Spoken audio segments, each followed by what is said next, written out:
I've been writing notes. I do write notes all the time. I think of something and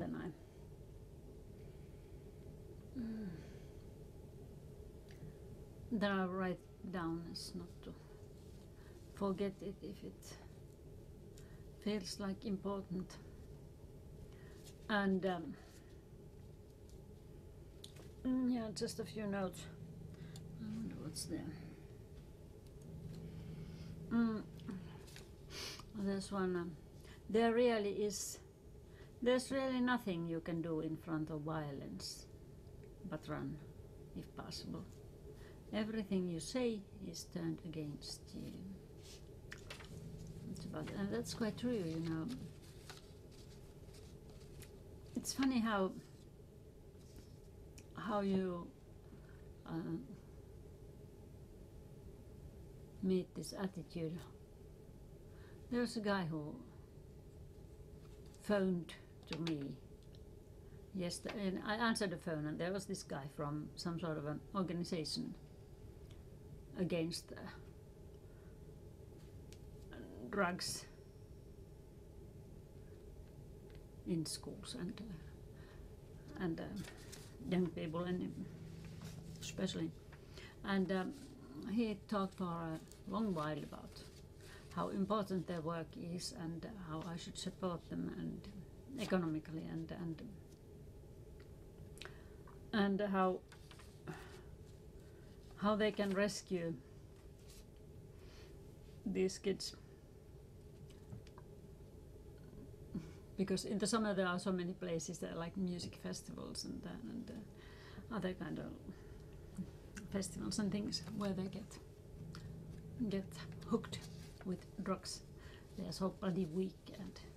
And I said to him that yeah, I have 3 sons and I've quite easily kept them from drugs by giving them something more interesting and challenging to do. And yeah, he said, yeah, I think that's okay. And then he got back to this kids on the festival who eat anything they are offered, and well, I said that it should be so that somebody would spend time with them. Presence and time are 2 important things in human life. You can invest a lot of time in your kids, and finally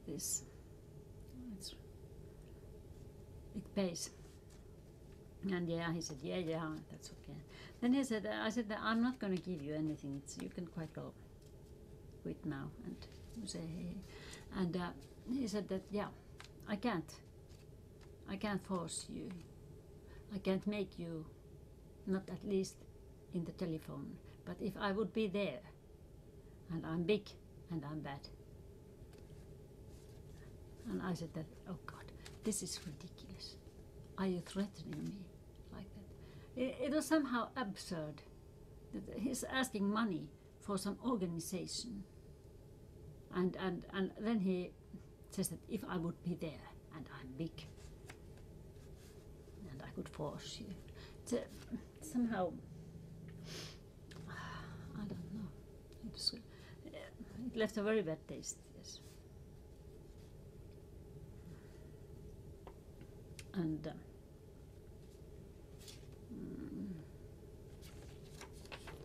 then there's this other note. There are 2 surgeons in the hospital. The other is a surgeon because everybody wanted so. The other because she wanted himself.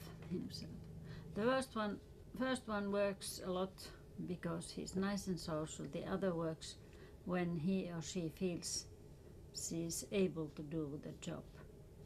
Which one would you choose to operate? Your heart.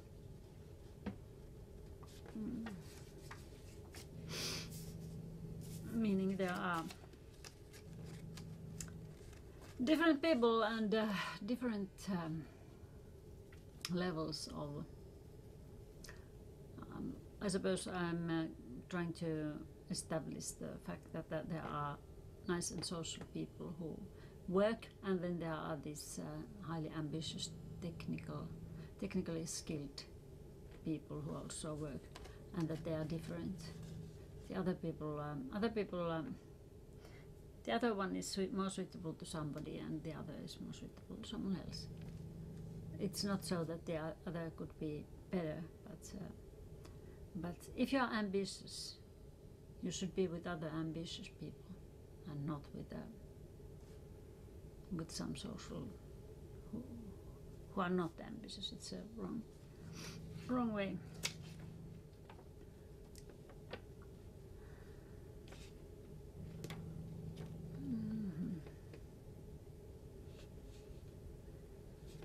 But then if I think about the chambers and the characters of the persons there, we can also put them like on a metaphorical level as characters, and then it's kind of a game. In this meaning, I could see so that Paavo is academic, as he is academic humanist. He's a man who's been thinking all his life and has concentrated in this kind of very selective and philosophical thinking, and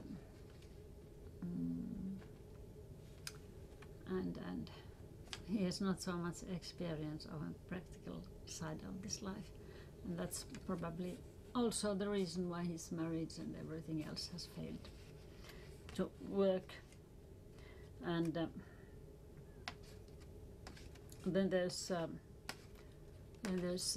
Marcus, who is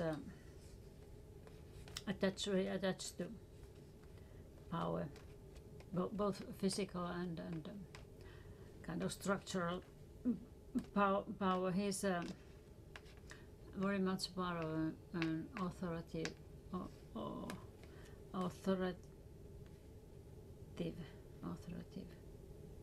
hierarchic system. Yes, a part of a system like that, and the power it represents power that's not that's structural. It's bound with the level you are in the hierarchy. It's not. It doesn't depend so much of yourself, but the system, and that's kind of why he's so dangerous, because he's not dependable upon anything except that structure. To him, power is something fine, something you want to have, and somehow he doesn't. He hasn't experienced. He doesn't know. He doesn't acknowledge the responsibility that goes with the power. Any power, also the structural hierarchic power. You are responsible of the things you do, and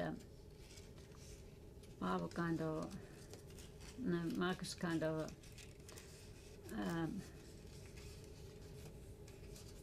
is not responsible. He is just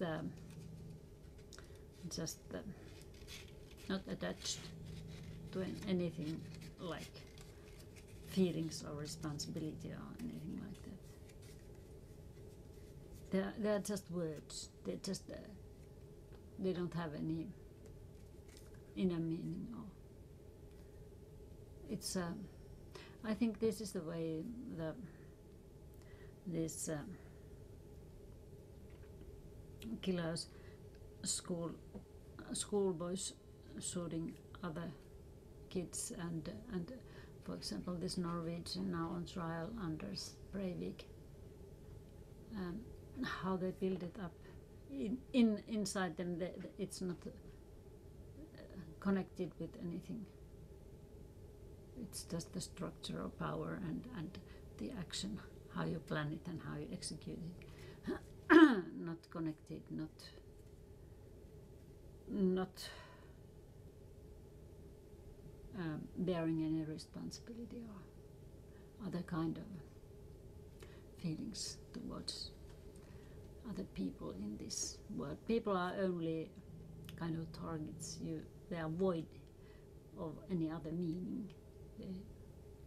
It's a game, and this is how Marcus is experiencing this relationship with Oona. It's to him it's a game, a power game. To Oona it's something else. Yes. And of the men then there's the Viljami. Then there's Viljami and Viljami is not as bad as Paavo. He's not so helpless and unpractical. He has both the practical side and the theoretical side in him, and he has been able to live with share a life with Bambi, and that's made him rather good in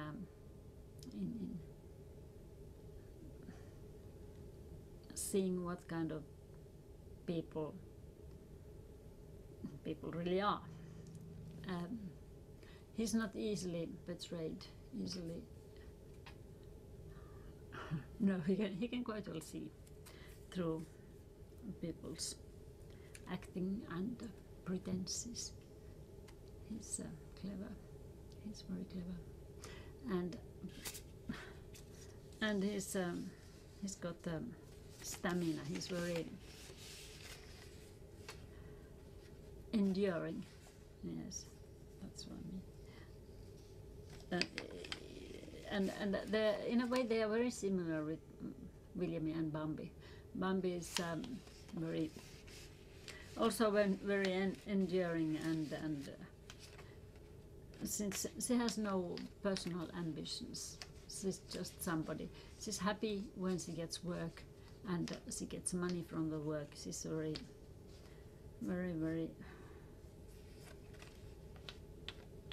she has that kind of humility in her. So she's also very aware of her position in the community and how the community works and what they appreciate. She hasn't. She's not creative. She's rather submissive and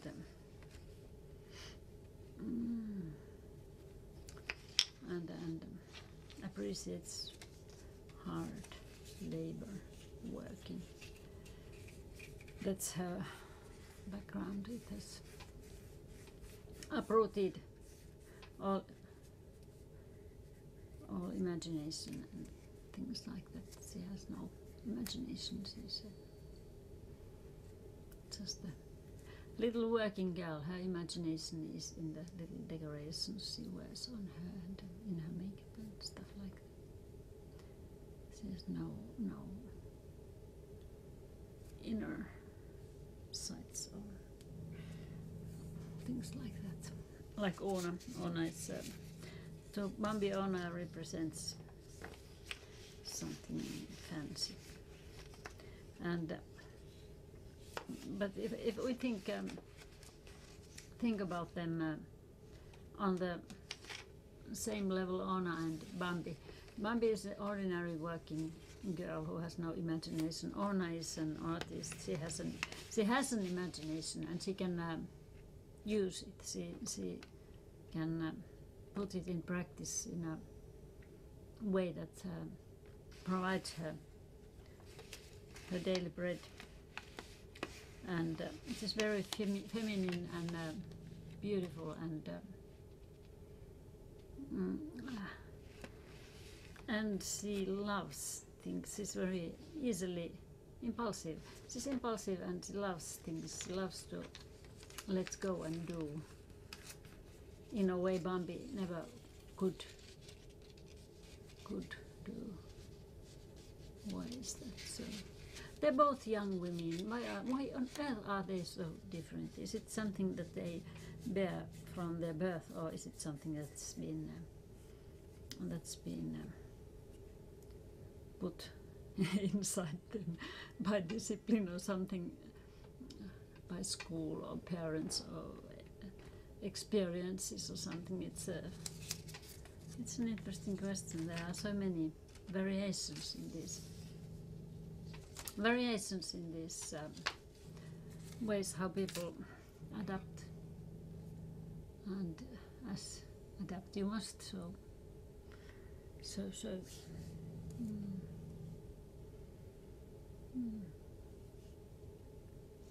I don't know. Personally, I do like both of them. I would like to have a wife like Bambi who would take care of me and keep the things in order, and I could trust that the everyday life goes on like and that's why Oona also likes her, because because Bambi is stable and she takes care that these things go on and work. She's not. It gives Oona the freedom to be a bit irresponsible, and it's not so that if she's autistic and impulsive and alive, it doesn't mean that she wouldn't be responsible. The responsibility of the boy Jussi to Oona is a very, very, very serious thing. She has given up almost everything because of that boy. She has no career. She just does things to get money and food for the table and a roof over their head. She has no any greater ambitions, at least until the boy is grown and of age. So yet it has been a free choice, her own choice to do so. It's not that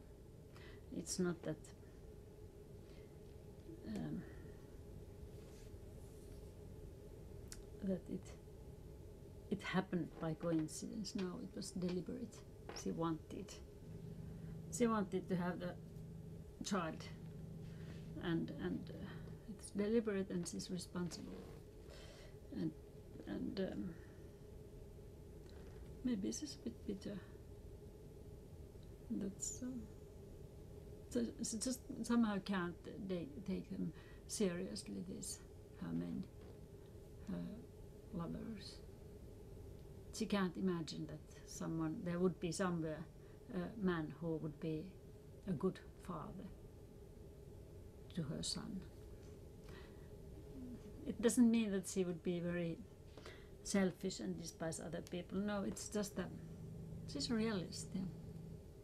And she has high demands on people. They have to be honest, and they have to keep their promises, and that's rare. There are no such people who would keep promises. Agreements are always broken. Everything is just have a beer and let go. Yeah, that's the way. It's just kind of a bit too serious maybe about this. But she likes Bambi. Bambi is just the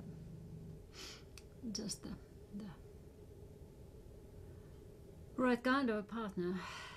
But Bambi's romancy. She's not lesbian, and then it's not so easy anyway. It's never so easy with people. They're funny.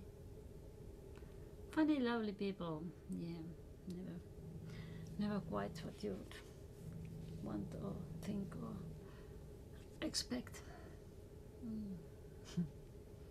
No, but they're people. And we all need people anyway. And somehow there is this last kind of a flaw of Oona. She goes to Marcus. She kind of knows she shouldn't. She should run, she should keep away, and she goes to him. Why? What does she feel when she goes to him? Yeah, that last time. Yeah. That's a question. That is a question, oh yes.